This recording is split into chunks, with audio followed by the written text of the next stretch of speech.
سلام طعنا بلي كمين لكم كبرات نفوتوات تخاتات زينات تግራይ هورايزن كاب تግራይ هورايزن زخبر سلامتنا ابزلكم يبصحكم نس عزبنا محدش معلوماتاتن وانا زيناتن قريبنا لكم لنا سبسكرايب لايك شير እንዳግብርኩም زيناتنا كساب موداتا كتكتاتلو نعدمكم ناب زرزر وانا ጉዳያትና ክንሰግሪና ኢትዮጵያ ኣብ ልዕሊ ሱዳን ጸልማት ዘስዓበ ስጉምቲ ከም ዘወሰረተ ሰሚዑላ ዓበይቲ ከተማታት ሱዳን ብምኽንያት እቲ ኢትዮጵያ ዘወሰረቶ ዝተባሃለ ስጉምቲ ጸላም ከም ዝዓሰልን ተሓቢሮም በመሰረት ሚኒስትሪ ኢነርጂ ነዳድን ሱዳን ዘውፅኦ ሓዱሽ መግለጺ ምቁራጽ ቀረብ ሓይሊ ኤሌክትሪክ ተሃገር ካብ ኢትዮጵያ ሓደ ካብቶም ቀንዲ ምኽንያታት ናይቲ ኣብቲ መላእ ሃገር ዘጋጠመም ከቢድ ሕጽረት ሓይሊ ኤሌክትሪክን ምቁራጽ ሓይሊ ጸዓትን ምዃኑ ገሊጸላ ሱዳን ትሪቡን ከም ጸብጸቦ ብዙሓት ከባቢታት ሱዳን ኣብ መዓልቲ ክሳብ 18 ሰዓታት ዝበጽሕ ምቁራጽ حيلي إلكتريك يقاطبهم كم زلهم منيسر إنرجي ندادن السودان نزي كبير حزرة حيلي إلكتريك تفترلو قندي مخنيات زرزيرهم عبوان حدقا موسخ طلبات ساعات تمزامت جيغاتات ناب منبريهم مملاس موسخ خالكي حيلي إلكتريك حرشان اندسترين سراحة صقانا ممنشوي حيلي إلكتريك كمون حزرة ندادن ملاوطي أو أحتون يميلهم يخون برك عبزو مشت أو صقامات بتوسخي كاب مسمر متحلال في حيلي إلكتريك مسيتي بيعزن برك قرب حيلي إلكتريك ملوء بملوء مقرازم نتهاجر ناب عميق صلمات كم ተዋገሊ ጸላም ይሁን በር መንግስት ሱዳን እቲ ምቁራጽ ኃይሊ ኤሌክትሪክ ከመሃግራውን ግዳማውን ጸገም ገይሩ ክስሎ ክጽዕርን ከሎ እቲ መሰረታዊ ክውነት ግን መንግስት ሱዳን ኢትዮጵያ ዘሎ ገዚፍ ዕዳ ኃይሊ ኤሌክትሪክ ክኸፍል ብዘይ ምኻሉ እዩ ተባሂሎም በመሰረት አቡር ሐምለክ 2024 ዝዘርግሕ ወጋዓ ምረዳታም ሱዳን ኢትዮጵያ ዘሎ ዘይትኸፍል ዕዳ ኃይሊ ጸዓት ብስንኪ ንሰለስተ ተኸታተልቲ ዓመታት ሕሳብ ኃይሊ ኤሌክትሪክ ብዘይ ምኽፋላ ኩናት ዝስዓበ ምኽንያት ልዕሊ 9 ሚልዮን ዶላር ዕዳ ከም ዘለዎ አይተገሊ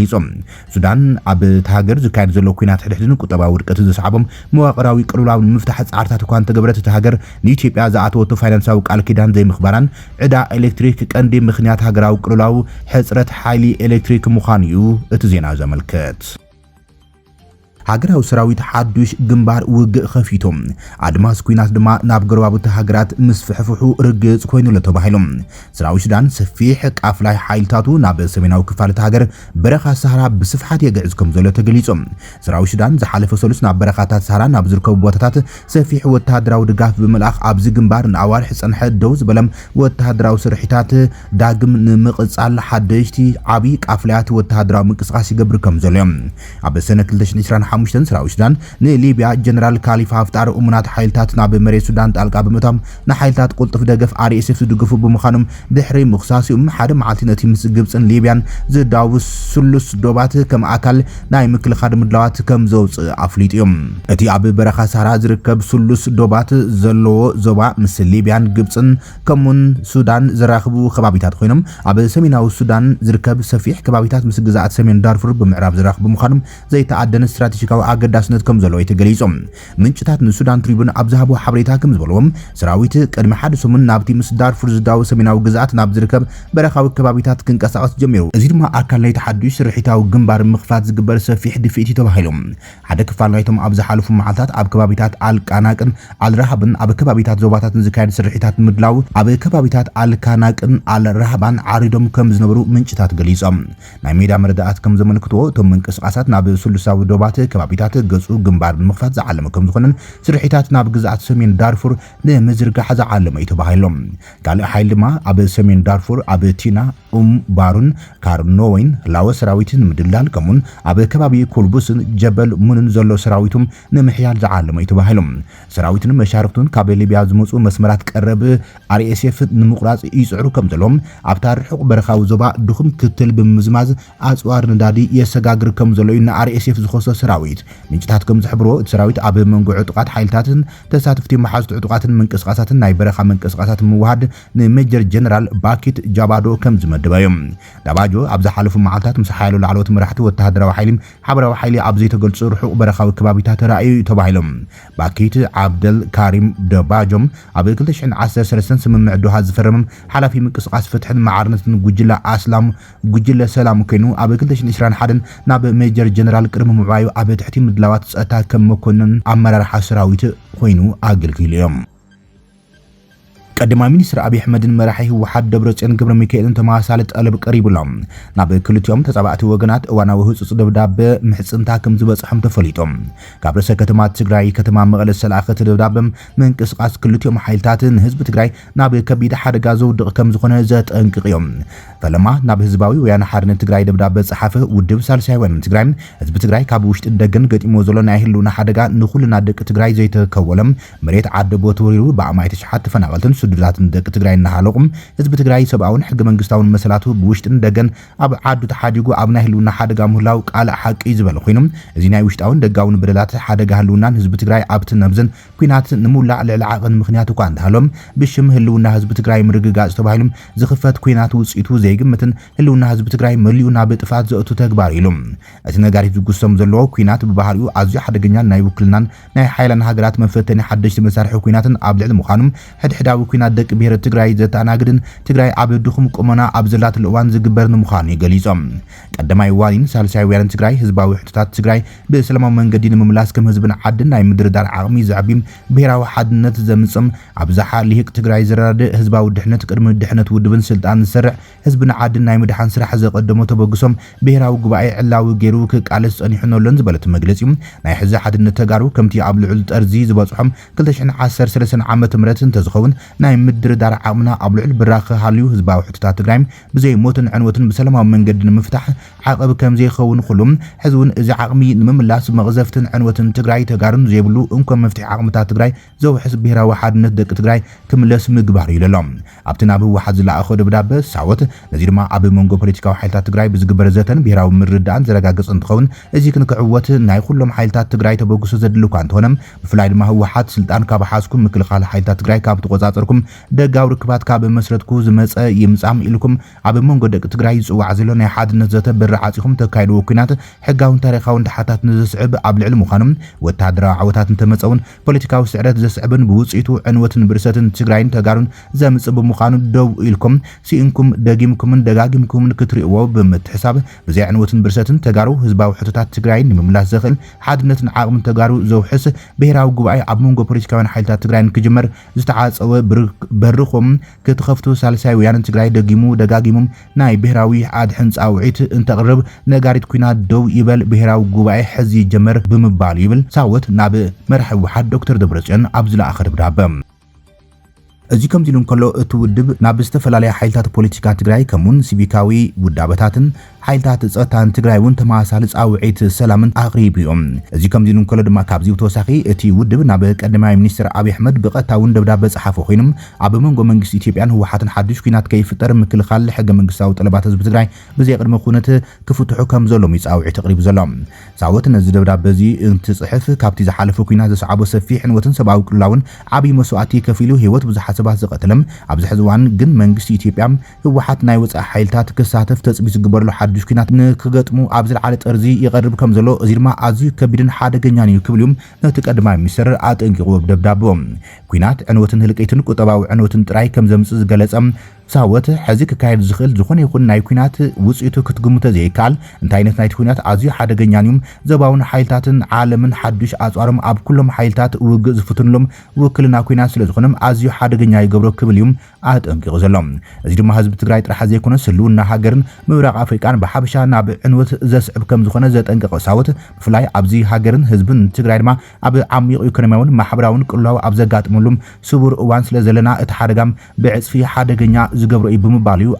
ኣብ ደብዳቤኡ ንቀዳማይ ሚኒስትር አብይ ኣጠንቂቖም መንግስቲ ኢትዮጵያ ኩናት ክከላኸልን ሰላም ክረጋግጽን እንተደልዩም ህዝቢ ትግራይ ምስ ዝተፈላለዩ ሓይልታት ፖለቲካ ትግራይ ምትእሳር ትኽክል ከም ዘይኮነን ሓቀኛን ህዝባውን ሰብኣዊ ሕገ መንግስታውን ፖለቲካውን ጠለባት ህዝቢ ትግራይ ጥራሕ ብቁልጡፍ ብዘይ ምድንጓይን ክምልስ ከም ዘለዎን እዚ ዘይምምላስ ድማ ሓደጋታቱ ዓብይ ከም ዝኾነ እዩ ሳወት ኣዘኻኺሩ ዘሎ ሕገ መንግስታዊ ሃለዋት ትግራይ ክረጋገጽ ድሕሪ ኩናት ዝተጣይሹ ዘይሕጋውያን ማሕበራትን ምምሕዳራትን ኣብ መሬት ትግራይ ብቕጽበት ክፈልሱ ከም ዘሎም ሕጊ ተኸቢሩ ናብ ንቡር ክምለስ ኣማእቲ ሸሓተ መዛበልቲ ብቁልጥፍ ናብ መረበቶም ክመልስ ኣለዎ ይብል ብስንኪ ኩናት ዝተመዛበሉን ዝተሰደዱን ህዝቢ ትግራይ ብዘይ ምዝንባዕ ምፍራሕን ናብ ናይ ቀደም መነባብሮኦም ብቋምነት ድማ ዳግም ክምለሱ ብዘይ ዝኾነ ይኹን ቅድመ ኩነት ይኹን ገደብ ንመዓልታዊ ናብራ ህዝቢ ትግራይ ኣገደስቲ ዝኾኑ መሰረታውን ማሕበራውን ቁጠባውን ኣገልግሎታት ምክፋል በጀት ሓዊሱ ሙሉእ ብሙሉእ ንኽልቀቑ እዩ ብቐጥታ ፃውዒት ተቕሪቡ ዘሎ ሳወት እዚ ሓቀኛ ህዝባዊ ጠለባት ምስ ዝተፈላለዩ ፖለቲካዊ ረብሓታትን ውድባትን ብፍላይ ድማ ምስ ህወሓት ብምትእሳር ዘይምምላስ ንኻልእ ኩናት ዝዓበየ ምኽንያት ይፈጥር ከም ዘሎ እዩ ሳወት ነቲ ቀዳማይ ሚኒስትር ኣጠንቂቑ ዘሎ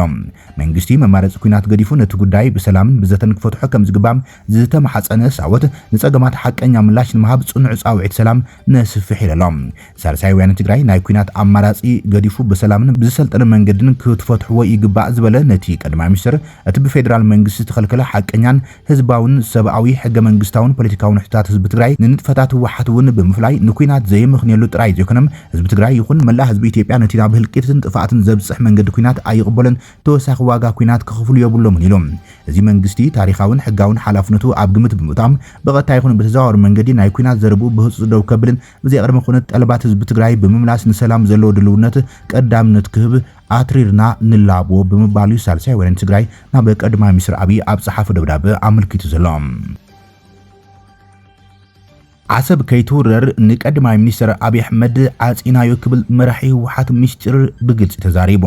ላዕለዋይ መራሒ ህወሓት ኣብ ሓደ ልሙቕ ዝካየድ ዘሎ መድረኻት ህወሓት እቲ ውድብ ተረኺቡ እዋናዊ መብርሂ እንትህብ ስርዓት ኣብይ ኣሕመድ ኩናት ከይጀመረ ፀንሕሉ ቀንዲ ምኽንያት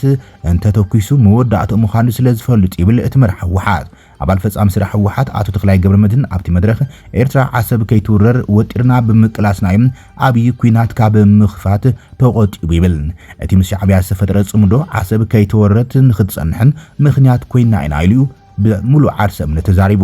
መንግስቲ ኢትዮጵያ ዓሰብ ንምውራር ወሲኑ ኣብ ዝንቀሳቐሰሉ እዋን ጽምዶ ፈጢርና ዓፂናዮ ኩናት ኣምኪናሉ ኢና ይብል እቲ ላዕለዋይ መሪሕነት ህወሓት ወደብ ዓሰብ ክህልወና ኣለዎ ኢሉ ኣብ ፓርላማ ከይተረፈ ኣብይ ኣውጁ ነይሩ በቃ ኣይንኸርምን ገሊኦም ናይ ኦሮሚያ ሰበስልጣን እዚ ናይ ታይ ዝበሃል በዓሎም እሪቻ ዝበሃል በዓል ኣብ ቀይሕ ባሕሪ ኢና ክነውዕሎ ኢሎም እውን ዝኣወጀሉ ግዜ ነይሩ ንሓን ችግር የለ እታ ስልክ ዘለዎ ሰብ ወላ ደገ ወፂኡ ኣጥፊእዋ እየ ተድሓን ንዳመፅ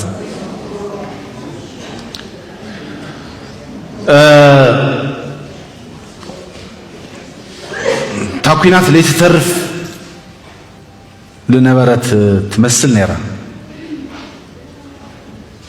ኩሉ ሰራዊት ናይዚ ዓዲ ኣዛዚ እየ ዝብል ይኹን ፖለቲካዊ መራሒ ይኹን ኣብ ደገ ኣብ ኤምባሲ ዝሰርሑ ይኹኑ ብዛዕባ ዓሰብ ብዙሕ ተዘሪውላ ካብ ሎሚ ናጋ ክጅምርዋ እዮም እታ ኩናት ኢልና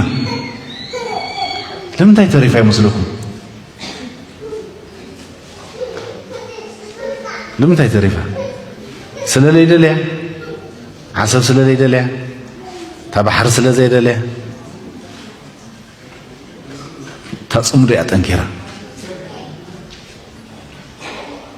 ተጽምዶ ጠንኪራ ተንዘለዋ ዓቕምታቱን ተወዲበን እንተ ተጀሚርዋ መወዳእታ ኣብ ባዕሉ ከም ትኸውን ስለ ዝፈለጣ ብይሕደር ኣጽኒሕዋ የሓደጋ ይኸዘለ መራሒ ህወሓት ዶክተር ደብረጽዮን ገብረሚካኤል ሎምቕነ ኣብ ከተማ መቐለ ኣብ ዘካየዶ ህዝባዊ መድረኽ ከም ዝበለ ድማ ኣብዚ ሕዝዋን ካብ መንግስቲ ብልጽግና ሰላም ኣይንጽበይና ድሕሪ ሕዝውን በርታት ሰላም ተዓጺሙ ከም ዘለዎ ብምምልኻት ነቲ ስርዓት ሙሉእ ብምሉእ ንምውጋድ ምስ መላፍንቲ ዝበሎም ሓይልታት ኤርትራ ይኹን ካልኦት ውሽጣውያን ሓይልታት ኢትዮጵያ ብሓባር ንምቅላስ ኣብ ናይ መወዳእታ ምድላዋትን ምንቅስቃሳትን ከም ዝርከብ ምግላጹ ዝዝከር እዩ ላዕለዋይ በዓል ስልጣን ኤርትራ ድማ ከም ዝሞተ ተገሊጾም ሰመረ ርእሶም ኣብ መበል 83 ዓመቱ ከም ዝዓረፈ ተገሊጾም እቲ ብሕማም ምኽንያት ካብ ንጡፍ ስራሕ ንዓመታት ደስኪሉ ዝጸንሐ ሚኒስተር ሰመረ ላዕለዋይ ዲፕሎማሰኛ ኤርትራ ብምዃን እውን ንነዊሕ እዋን ዝሰርሕ እዮም ካብ 2007 ክሳብ 2025 ሚኒስተር ትምህርቲ ዝነበረ ኮይኑ ኣብ 2018 መንጎ ኤርትራን ኢትዮጵያን ስምምዕ ሰላም ድሕሪ ምፍራሙን ኣምባሳደር ኤርትራ ኣብ ኣዲስ ኣበባ ብምዃን ድርብ ሓላፍነት ተዋሂቦ እናሰርሐ ከም ዝነበረ እዩ እቲ ጸብጻብ ዘዘኻኽር ኣብ 1976 ናብ ህዝባዊ ግንባር ሓርነት ኤርትራ ጽምበረ ሰመረ ርእሶም ንኣስታት ፍርቂ ክፍለ ዘመን ብዝተፈላለዩ ሓላፍነት ብኣብነታዊ ተወፋይነትን ብሉጽነትን ሃገሩን ህዝቡን ኣገልጊሉ ክብል ሚኒስተር ዜና የማነ ገብረ መስቀል ጽሒፈሎም ኣብ 2022 ካብ ኢትዮጵያ ድሕሪ ምስንባቱ ግን ንሓይሉ ዓመታት ካብ ዓይን ህዝቢ ተኸዊሉ ጸኒሑ በዓል ስልጣን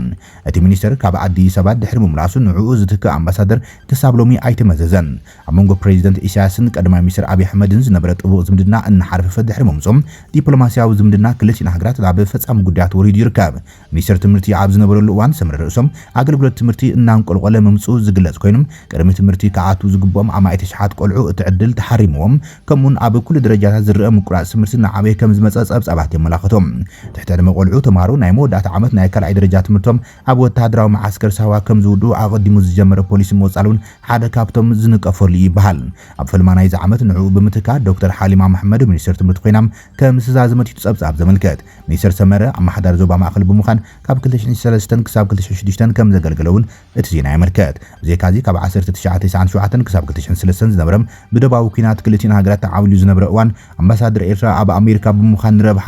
መንግስቲ ኤርትራ ንምርግጋጽ ሓያሉ ሙጉታት ይቐርብ ነይሩ ይብል ዜና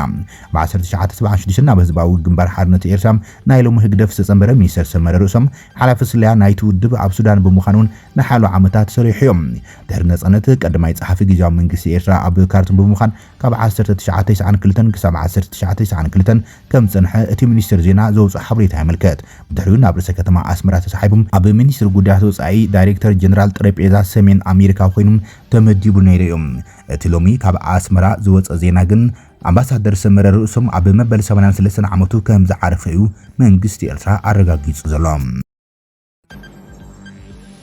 ክብራትን ፍትዋትን ተኸታተልቲ ዜናታት ትግራይ ሆራይዘን ናይ ሰዓት ዝብልናይ መሓደሽቲ ምዕባለታትን እዋናዊ ዜናታትን ኣብዛዚምና ለና ንምክትታልኩም ነመስግን ሰላም